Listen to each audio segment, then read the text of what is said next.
पहले प्रॉपर्टी जो प्रोटीन देखें तो प्रोटीन अमीनो अम्लों का बहुलक होता है। अक्सर क्वेश्चन आ जाता है प्रोटीन किसका पॉलीमर होता है? अमीनो अम्लों का। या अमीनो अम्लों का बहुलक कौन सा भोजन का अवयव होता है? तो प्रोटीन। प्रोटीन यानी अमीनो अम्ल कार्बन हाइड्रोजन ऑक्सीजन नाइट्रोजन तत्वों से मिलकर बने होते हैं। तो प्रोटीन का विशिष्ट तत्व कभी पूछे तो नाइट्रोजन होगा, क्योंकि कार्बन ऑक्सीजन हाइड्रोजन तो कार्बोहाइड्रेट में भी होता है, फैट में भी होता है। तो इसका मतलब नाइट्रोजन क्या हुआ? बोलो प्रोटीन का स्पेसिफिक एलिमेंट हुआ। प्रोटीन का विशिष्ट बंध क्या होता है? पेप्टाइड बॉन्ड होता है। ओके, प्रॉपर्टीज देख रहे हैं, आई होप ये प्रॉपर्टी समझ में आई होगी। उसके बाद प्रोटीन संश्लेषण राइबोसोम में होता है, यानी site of protein synthesis ribosome. इसीलिए राइबोसोम को प्रोटीन फैक्ट्री भी कहते हैं, कोशिका का इंजन भी कहते हैं। प्रोटीन के निर्माण के लिए कुल 20 अमीनो अम्ल की आवश्यकता होती है। ग्लाइसिन जो होता है, ग्लाइसिन ये सबसे सरलतम सिंपलेस्ट, और ट्रिप्टोफान सबसे जटिलतम अमीनो अम्ल होता है। अक्सर पूछ लिया जाता है कि कौन सा अमीनो अम्ल सबसे सरलतम है, कौन सा सबसे जटिलतम है। उसके बाद 20 अमीनो एसिड में से एक ग्लाइसिन अमीनो अम्ल ऑप्टिकली इनएक्टिव प्रकाशीय निष्क्रिय होता है, बाकी सभी प्रकाश से सक्रिय होते हैं। इसके प्रकाश से निष्क्रिय होने का कारण है किरेल कार्बन की एब्सेंस। ये वेरी वेरी इंपॉर्टेंट, लगा लो, हर एग्जाम में पूछा गया है। ठीक है, अक्सर पूछ लेते हैं कौन सा अमीनो अम्ल प्रकाश से निष्क्रिय होता है, तो ग्लाइसिन। ये आपके सामने ग्लाइसिन की स्ट्रक्चर है। इसमें ये दो ग्रुप अलग है लेकिन ये सेम है, इसीलिए किरेल कार्बन नहीं है तो प्रकाश से निष्क्रिय होगा। ओके, और बाकी में क्या होता है, यहाँ पर इस तरह से चारों अलग समूह होते हैं, इसलिए ये किरेल कार्बन होता है, इसलिए वो प्रकाशीय सक्रिय होते हैं। ओके, लेकिन ग्लाइसिन में ऐसा नहीं है। तो ग्लाइसिन एकमात्र ऐसा अमीनो अम्ल है जो प्रकाश से निष्क्रिय होता है। उसके बाद प्रोटीन की विशिष्ट परीक्षण बायूरेट परीक्षण होता है, क्योंकि इसमें पेप्टाइड बॉन्ड को देखा जाता है। और आपको पता होना चाहिए पेप्टाइड बॉन्ड में एमाइड फंक्शनल ग्रुप, ठीक है, फंक्शनल ग्रुप उपस्थित। कौन सा ग्रुप होता है? बोलो फंक्शनल ग्रुप एमाइड। आइसोइलेक्ट्रिक बिंदु या पीएच पर सभी अमीनो अम्ल ज्वेटर आयन के रूप में रहते हैं। ज्वेटर आयन का मतलब क्या? जिस पे नेगेटिव और पॉजिटिव दोनों चार्ज हो उसे ज्वेटर आयन कहते हैं। आइसोइलेक्ट्रिक पीएच पे ये ऐसे रहते हैं, हर अमीनो अम्ल की आइसोइलेक्ट्रिक पीएच अलग होती है। अब यहाँ पर कॉम्पिटिटिव अप्रोच देखें, कभी भी पूछा जाए ज्वेटर आयन को अम्लीय माध्यम में डालेंगे तो क्या होगा? अम्लीय माध्यम में H+ की अधिकता होती है, इसलिए H+ यहाँ जुड़ जाएगा तो ये रह जाएगा, और इसको क्या बोलेंगे? केटाइन। जो कैथोड की तरफ दौड़ के जाता है उसे केटाइन कहते हैं। और सारे माध्यम में डालेंगे तो OH- की अधिकता होगी, यहाँ से H+ को ले लेगा तो ये रह जाएगा, इसको एनाइन कहते हैं। यानी आइसोइलेक्ट्रिक पीएच में ज्वेटर आयन के रूप में, अधिक अम्लता वाले विलयन में केटाइन और अधिक क्षारीयता वाले विलयन में एनाइन के रूप में है। अधिकांश प्रोटीन और एंजाइम की संरचना कैसी होती है? टर्सरी होती है। क्लियर? वैसे प्रोटीन कुछ प्राइमरी, कुछ सेकेंडरी, कुछ टर्सरी, कुछ क्वार्टनरी स्ट्रक्चर वाले होते हैं, लेकिन मैक्सिमम प्रोटीन और enzyme most common structure is tertiary structure. Okay, बात समझ में आए? बोलो। इसी तरह से एक बात और पता होना चाहिए, प्रोटीन को जब गर्म किया जाता है तो उसका विकृतीकरण हो जाता है। प्रोटीन, ठीक है, को हीट करने पर उसका विकृतीकरण डीनेचुरेशन हो जाता है। एक्चुअली जब हम प्रोटीन को हीट करेंगे तो उसकी टर्सरी सेकेंडरी स्ट्रक्चर नष्ट हो जाती है, केवल प्राइमरी रह जाती है। इसको प्रोटीन का विकृतीकरण कहते हैं। उसके बाद अगर हमने प्रॉपर्टीज के बारे में जान लिया है तो दूसरे सेक्शन में आ जाते हैं, जो कि वेरी वेरी इंपॉर्टेंट है, अमीनो अम्लों का वर्गीकरण। आपने बचपन से पढ़ा है, एक कैटेगरी होती है आवश्यक अमीनो अम्ल की, एक होती है अनावश्यक अमीनो अम्ल की। और अक्सर यहाँ से कॉम्पिटिटिव एग्जाम में क्वेश्चन आता है। पहले मीनिंग जान लेते हैं। इसेंशियल अमीनो एसिड तो वे अमीनो अम्ल जिनका संश्लेषण बॉडी में नहीं होता है, अर्थात जिन्हें भोजन के द्वारा लेना आवश्यक होता है, उन्हें आवश्यक अमीनो अम्ल कहते हैं। नॉन इसेंशियल अनावश्यक वे अमीनो अम्ल जिनका संश्लेषण बॉडी में होता है, अर्थात जिन्हें भोजन के द्वारा लेना आवश्यक नहीं होता है, ठीक है, नहीं होता है, उन्हें हम अनावश्यक कहते हैं। जैसा नाम वैसी डेफिनेशन। अब मेन प्रॉब्लम आती है एग्जाम्पल की। क्लियर? ये भी टोटल 10 होते हैं, ठीक है, टोटल 10 संख्या इनकी भी टोटल 10 और कुल 20 हो गए। तो मेरे कहने का मतलब है कि हमें याद होना चाहिए आवश्यक अमीनो अम्ल कौन से होते हैं, अनावश्यक, क्योंकि वह एग्जाम में अक्सर क्वेश्चन आ जाता है निम्न में से कौन सा आवश्यक अमीनो अम्ल नहीं है या निम्न में से कौन सा आवश्यक अमीनो अम्ल है। तो उस केस में क्या होता है, कंफ्यूज हो जाते हैं। तो दोस्तों हमेशा हमेशा याद रहे, उसके लिए मेरा लॉजिक सुनना। पहले आवश्यक के लिए आपको अगर 10 अमीनो अम्ल याद रखने हैं तो कोई ट्रिक, कोई लॉजिक आपके दिमाग में रहना चाहिए।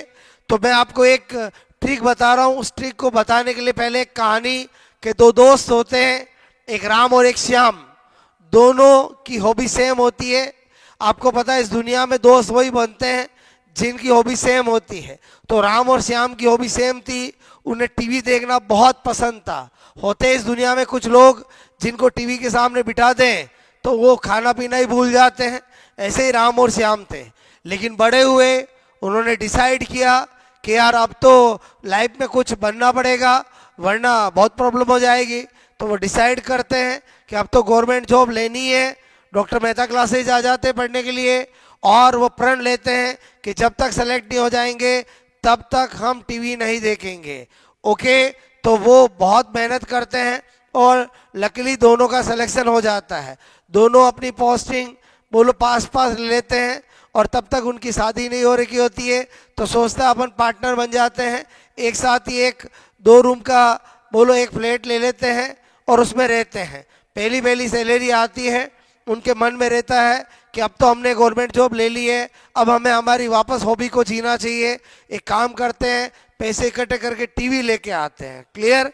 तो राम जाता है टीवी लेने के लिए और श्याम कहता है कि आज टीवी देखेंगे बहुत दिनों बाद, तो पार्टी करेंगे, कुछ खाने पीने की चीज़ें ले आता हूँ। ओके, तो राम जाता है फटाफट, श्याम जाता है पार्टी का सामान लेने, राम जाता है टीवी लेने। राम फटाफट टीवी लेके आ जाता है और श्याम का इंतजार करता है, लेकिन उसे रहा नहीं जाता है और वो कहता है कि एक काम करता हूँ, मैं थोड़ा टीवी को चालू करके देखता हूँ क्या आ रहा है। जैसे ही वो टीवी को स्टार्ट करता है वो शौक में आ जाता है।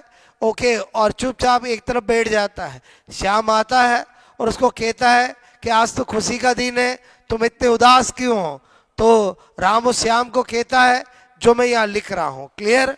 क्या कहता है? टीवी ली लेकिन एमटीपी आता है। मतलब राम कहता है श्याम को कि मैंने टीवी को चला के देखा तो उसमें तो एक ही चैनल आ रहा है जिसका नाम है एमटीपी, बाकी कुछ नहीं आ रहा है।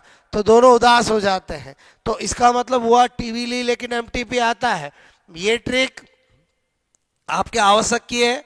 आज के टाइम में टीवी क्या बन चुकी है? आवश्यक। ओके, अब टीवी ली लेकिन एमटीपी आता है, इसके अंदर 10 एमिनो एसिड कैसे निकल के आएंगे?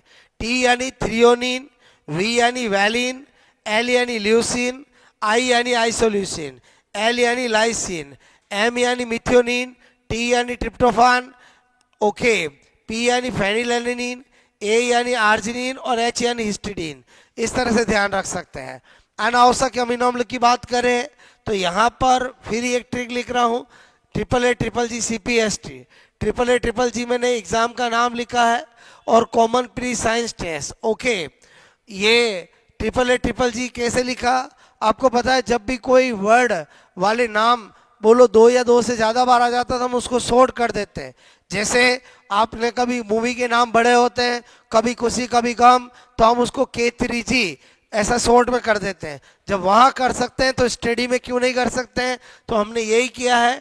ए पर 3 नाम आते हैं इसलिए AAA कर दिया, जी पे 3 नाम आता है इसलिए GGG कर दिया। ए पर 3 नाम कौन कौन से हैं? पहला है एलेनिन, दूसरा एस्पार्टिक एसिड, तीसरा एस्पार्जिन। ठीक है।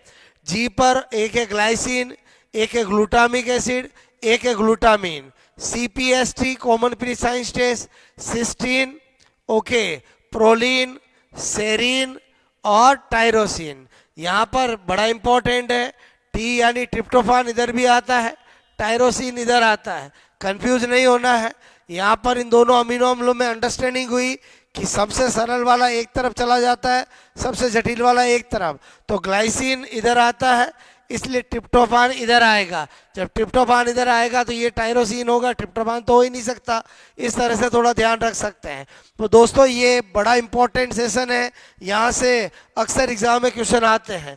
तो मैंने आपको क्या ट्रिक बताई, बोलो आवश्यक की ट्रिपल, बोलो आपको मैंने आवश्यक की बताई है टीवी ली, लेकिन MTP आता है। मैं MTP चैनल इसलिए बनाया बिकॉज इसकी फुल फॉर्म अक्सर एग्जाम में पूछ ली जाती है, मेडिकल, ठीक है, टर्मिनेशन, ठीक है, प्रेगनेंसी एक्ट। अब तो ये बंद हो गया है, पहले ये चलता था MTP मेडिकल, बोलो pregnancy, medical termination pregnancy act. तो बस ये सूचना आ रही थी, इसलिए राम शौक में आ गया था। तो टी यानी थ्रियोनिन, वी यानी वेलिन, एल यानी ल्यूसिन, आई यानी आइसोलाइसिन, एल यानी लाइसिन, एम यानी मिथ्योनिन, टी यानी ट्रिप्टोफान, पी यानी फेनेलेनिन, ए यानी आर्जिनिन, एच यानी हिस्टिडीन। इधर ट्रिपल जी, एलेनिन, एस्पार्टिक एसिड, एस्पार्जिन। यहाँ ध्यान रखना या फेनिल एलेनिन है या खाली एलेनिन है। Glycine, glutamic acid, glutamine, cysteine, proline, serine, tyrosine. Okay, यहाँ से क्वेश्चन कैसा आता है, अक्सर आ जाता है एग्जाम में, कौन सा आवश्यक अमीनो अम्ल नहीं है, तो 4 नाम दे रखे होते हैं। अगर आपके माइंड में कुछ भी ट्रिक या लॉजिक है तो आप आंसर निकाल सकते हैं। दूसरा सेशन भी तैयार हो गया होगा। ओके, नाउ तीसरा session, types of protein. Protein 3 type के होते हैं, एक सिंपल प्रोटीन, सरल प्रोटीन, एक कंपाउंड या कॉन्जुगेटेड संयुक्त या संयुग्मी प्रोटीन, और एक व्युत्पन्न डेराइव्ड प्रोटीन। ओके, सबसे पहले सरल प्रोटीन की बात करें, सिंपल प्रोटीन, तो आपसे मैं कह रहा हूं कि वह प्रोटीन जिनमें केवल प्रोटीन पार्ट ही होता है उसे सिंपल प्रोटीन कहते हैं। ये 2 टाइप का होता है, एक फाइब्रुलर और एक ग्लोब्यूलर प्रोटीन, ठीक है, एक तो तंतु में और एक कणिका में। अक्सर एग्जाम्पल पूछ लिए जाते हैं, तो फाइब्रुलर के most popular example collagen protein, elastin protein, creatine. Collagen हमारी बॉडी में सर्वाधिक पाया जाने वाला प्रोटीन है, और क्रिएटिन बाल और नाखून में पाया जाता है। ग्लोब्यूलर की बात करें, ठीक है, ध्यान रखना एग्जाम में आजकल ग्लोब्यूलर हिंदी में भी ऐसा लिख दिया जाता है। ओके, एग्जाम्पल में इंसुलिन, इसी तरह से एल्ब्यूमिन, ग्लोब्यूलिन। एल्ब्यूमिन ब्लड में सर्वाधिक पाया जाने वाला प्रोटीन है। तो आपको सिंपल प्रोटीन के टाइप और एग्जाम्पल पता चले होंगे। उसके बाद बात करते हैं कंपाउंड या कॉन्जुगेटेड प्रोटीन, वे जिनमें प्रोटीन पार्ट के साथ नॉन प्रोटीन पार्ट भी होता है, जिसे हम प्रोस्थेटिक ग्रुप कहते हैं। ओके, नॉन प्रोटीन पार्ट के आधार पर ये प्रकार बता रहा हूँ। एक लिखा मैंने न्यूक्लियोप्रोटीन, एक लिपोप्रोटीन, एक क्रोमोप्रोटीन, एक मेटेलोप्रोटीन। क्लियर? तो अगर इनमें 2 चीजें देखनी है, नॉन प्रोटीन पार्ट कौन सा होता है और एग्जाम्पल क्या होते हैं। तो नॉन प्रोटीन पार्ट की बात करें तो नाम से पता चल रहा है न्यूक्लियोप्रोटीन, न्यूक्लिक एसिड होगा, डीएनए या आरएनए, और एग्जाम्पल क्या होगा, राइबोसोम, क्योंकि राइबोसोम आरएनए प्रोटीन से मिलकर बना होता है। एक एग्जाम्पल होता है क्रोमेटीन, और क्रोमेटीन भी आपको पता है डीएनए और प्रोटीन से मिलकर बना होता है। इसका मतलब हुआ राइबोसोम और क्रोमेटीन बोलो केमिकली न्यूक्लियोप्रोटीन होते हैं। उसके बाद lipoprotein, non protein part lipid, example है इसका सेल मेम्ब्रेन, कोशिका झिल्ली, क्योंकि आपको पता होना चाहिए कोशिका झिल्ली का संगठन फॉस्फोलिपिड प्लस प्रोटीन होता है। तो इसका मतलब हुआ बोलो सेल मेम्ब्रेन केमिकली लिपोप्रोटीन होता है। उसके बाद क्रोमोप्रोटीन, पोरफायरिन, ठीक है, नॉन प्रोटीन पर पोरफायरिन। ओके, और इसका एग्जाम्पल है हीमोग्लोबिन, ठीक है, और हीमोसाइनिन।